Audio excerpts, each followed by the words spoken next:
लोकप्रिय प्रधानमंत्री, जिन्होंने अजय राय का कुशल क्षेम पूछा था, जिन्होंने उनके स्वस्थ होने की कामना की थी, जिन्होंने उनको स्वस्थ होने के लिए दुआएं दी थी, दुआएं के बदले में गाली।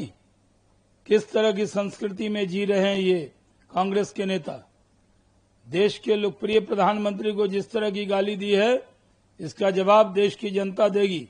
अजय राय के खिलाफ मुकदमा दर्ज हुआ है, उन पर घोर आपत्ति है, उनके बयान पर उन पर कार्रवाई तेज करनी चाहिए। का जो है वो भी सरकार पर उन्होंने निशाना साधा है और कह रहे हैं कि जनता की कमाई को लूटा जा रहा है। पेट्रोल डीजल की कीमतों को लेकर वो निशाना साध रहे हैं, क्या कहेंगे आप?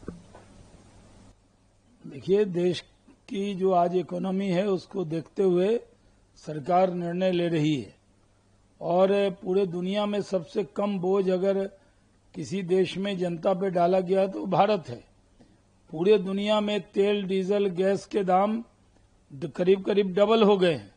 भारत में ये 3 से 4% है, लेकिन इसको लेकर कांग्रेस रोज राजनीति करती है।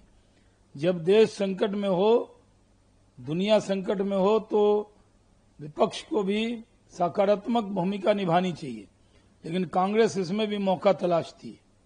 सर, इस बीच तो मार्को रूबियो का भारत दौरा है, प्रधानमंत्री से भी वो मुलाकात करेंगे और कई जो इस समय वेस्ट एशिया में संकट चल रहा है उसको लेकर भी आगे की जो बाधाएं दूर हों उसको लेकर और सुरक्षा भी तमाम मुद्दा रहेगा। क्या प्रतिक्रिया आप देंगे? देखिए, अमेरिका के विदेश मंत्री मार्को रूबियो यहाँ पे आए हैं और बहुत खुशी की बात है। अमेरिका और भारत के रिश्ते बहुत मजबूत हो रहे हैं। वो वहाँ के इम्पोर्टेंट नेता भी हैं। भारत और अमेरिका के रिश्तों में इससे गर्माहट आएगी और इससे दुनिया के कई संकटों पर उनके साथ बातचीत होगी।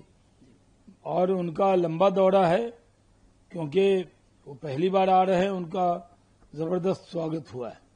सर, एक और पॉलिटिकल क्वेश्चन है। बीजेपी की संपत्ति, फंडिंग और विदेशी दौरों पर भी वो सवाल कर रहे हैं कि ये जांच भी होनी चाहिए इसमें, क्या कहेंगे आप? अखिलेश यादव बीजेपी की संपत्ति के बारे में पूछ रहे हैं।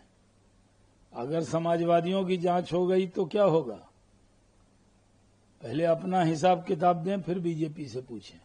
सर, बिहार को लेकर तेजस्वी यादव के एक बयान पर तंज कसते हुए कहा है कि क्या अब मुठभेड़ में किसी बदमाश को मारने से पहले उसकी जाति पूछी जाए, ये वो कह रहे हैं। आप क्या कहेंगे? देखिए, बिहार में कानून का राज है। सम्राट चौधरी जब से मुख्यमंत्री बने हैं, उन्होंने अपराधियों के खिलाफ पूरी छूट दी है बिहार पुलिस को। और बिहार पुलिस कोई जाति पूछकर गोली नहीं चलाती। बिहार पुलिस अपराधी पर गोली चलाती है। जो गोली चलाएगा उसकी जाति पूछने का समय भी नहीं होता है। और उसमें अगर लोग मारे जा रहे हैं या इनकाउंटर हो रहा है, किसी को गोली लग रही, गोली के बदले, उस पर जिस तरह तेजस्वी यादव राजनीति कर रहे हैं वो दुर्भाग्यपूर्ण है। बिहार सरकार जात पात धर्म देखकर कोई काम नहीं करती, बल्कि अपराध और अपराधियों से जैसे निपटना होता है वैसे निपटती है।